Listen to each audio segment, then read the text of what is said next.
Hey everybody, Peek out here in Singapore, and I am ready to, I'm trying to find the light. The light is killing me today.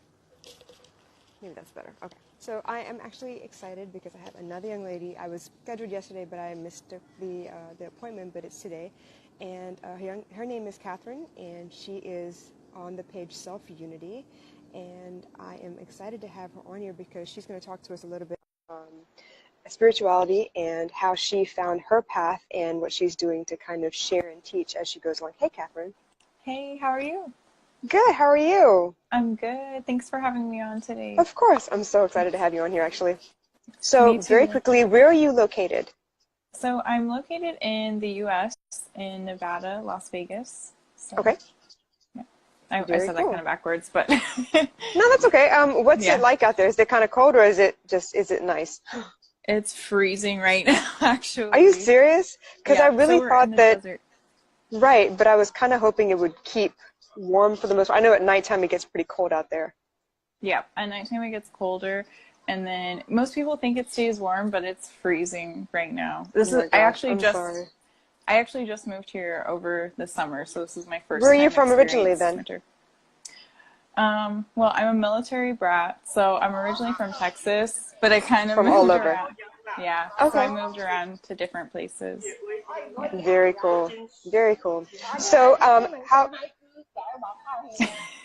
It's okay. Okay. So very quickly, when did you decide you were going to learn more about spirituality? How did you decide you were going to follow that a little bit more, discover more about it? How did that happen for you? Because it's different for everybody. I would say, so I grew up in like with my mom and my dad, and they weren't very religious, but my Okay. grandmother and my godmother were very religious, and they would always talk to me about it. They were Catholic, so I Okay. kind of explored that religion on my own. Sure. Up until I was about 18, 19. And then when I was in college about 4 years ago, I started experiencing connections with nature and stones and things like that. And that got me into Very cool. really connecting with the spirituality in a different way. Okay. So that's kind of how it started. Very cool. So very quickly, out of curiosity, what is your sign? Are you an earth sign or an air sign or? I'm a water sign. I'm Cancer. You're a water sign. That's my Awesome. sun sign. Okay. Yeah. I'm a Pisces, so that's very Oh, cool. awesome. Cool. So connecting with nature, how does that work for you? For me, I feel a little more calm when I have my feet touching the earth, or if I'm around water, or if I hear like the wind a little bit. So those things, that's how it works for me. How does it work for you? How do you feel connected? I feel connected like anyway, I guess like getting out into nature definitely calms me down. I started having anxiety and depression bouts, and that kind of Okay. also opened me up to connecting with spirituality a bit. So definitely connecting with nature helped to heal those like outbreaks in a sense. Very cool. Okay. Yeah. And then I collect crystals all the time, and I always have them with me, and that kind of helps because I can just. What's your favorite crystal? Do you have a favorite? I always carry amethyst, selenite, and then I use smoky quartz a lot.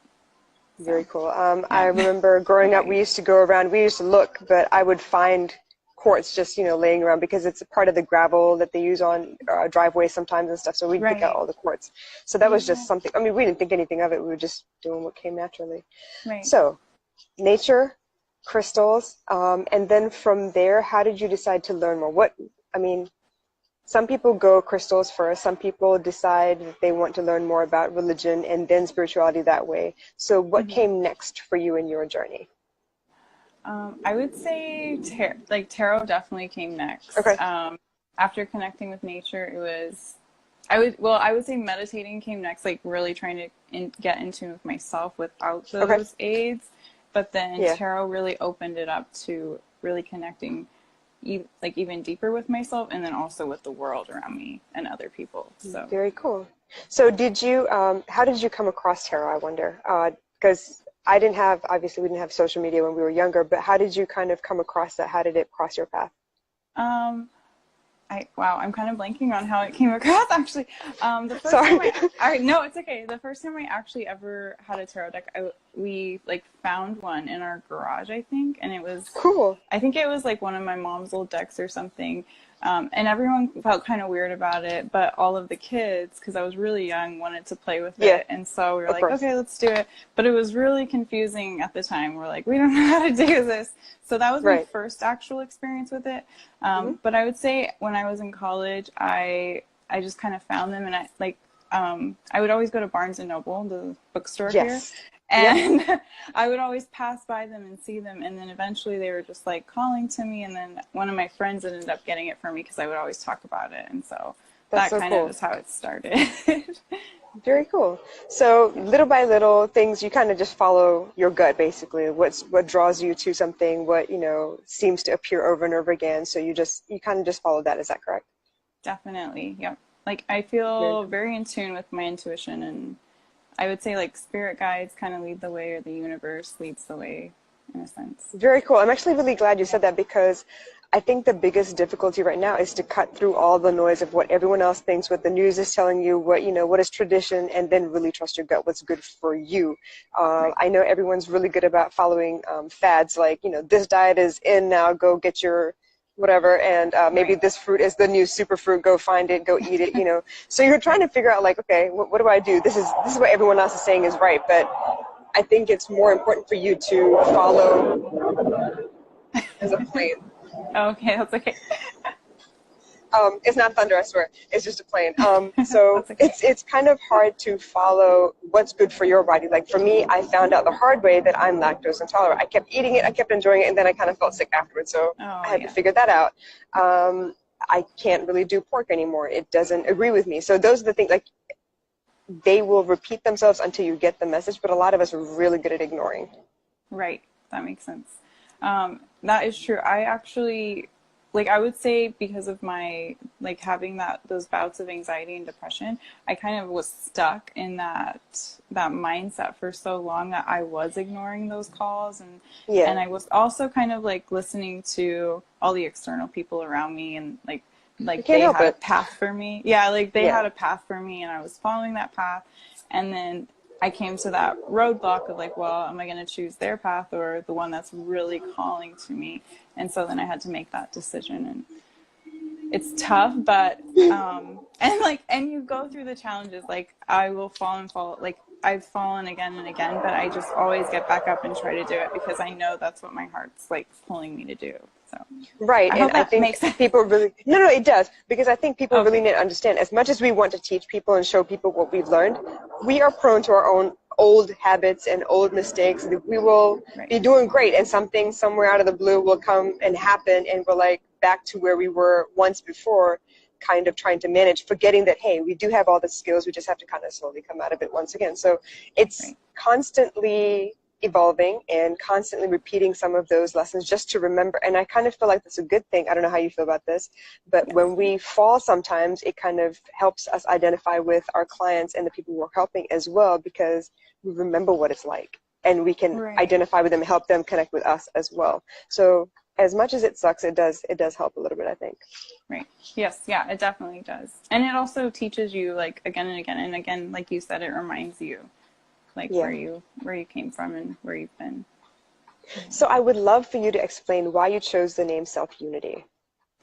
Okay, so SelfUnity, I love this name because it took me so long. I was like really stuck on trying to get a good name. And Yeah. then it came to me that my intention is to really try and merge the aspect of our spirituality, ourself, like our internal self, with our external world. Because even though we're spiritual beings, we're here, we're having a human experience in this physical world, and we have to figure out how to merge the two. So Hmm. that's how I came up with self-unity, like in I finding love that that. unity in the world, but within yourself. So primarily, right, what is your focus at the moment? So is it mostly tarot? Like, what are you trying to teach and what are you trying to tell the world? I know your page has a lot of tarot and oracle cards and stuff on there, but what is your primary focus? What do you want to share with the world?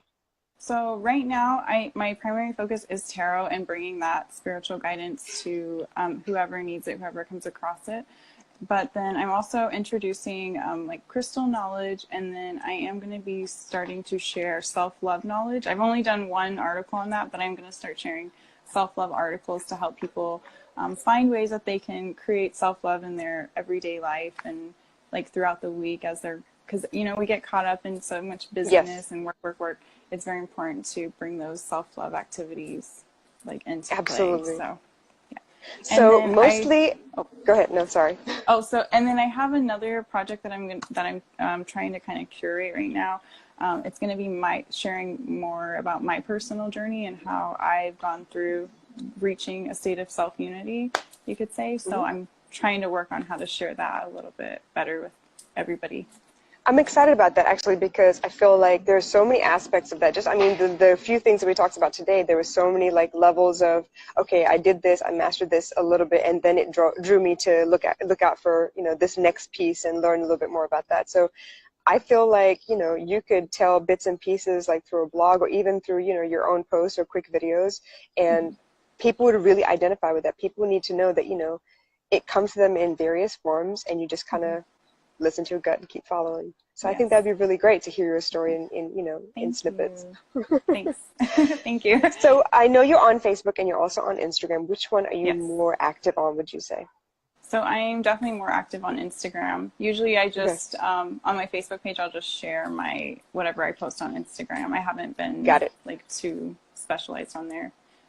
Very cool. So even then, I see you put out a lot of content. You have multiple picture posts, which means you have the spread and then the individual cards so they can look at it, and then you have a caption as well, kind of explaining things. You use your stories a lot, so people get a lot of free content with you. You have a link in the bio that they can still connect with you and purchase personalized readings, correct? Because these are all general. It depends on what you take away with it, what resonates with you. Right. So the content that I share is all general. It's just whatever the people resonate with, whatever, like, because I just started sharing about twin flames too, so I know I was going to ask about that next. Yeah, so some people are starting to learn more about that. But then I did just update my services so that way we can get a little bit more personal, because I really enjoy writing tarot readings. I love to write. It's my specialty. So there are tarot readings where you can book and you can get a little specialized ebook that I create for you. And then I also, so to get more personal, I also started offering the live phone calls or video chats. So very cool. And when you actually do those, do you feel, I mean, I know you can channel, but do you feel like you get more guidance when you're speaking, or is it better for you when you're quiet and listening and thinking about it, you know, after you've had the initial request? I think either one works. Like, either one is totally fine. I feel more comfortable writing, I think, because it's just me connecting to that energy.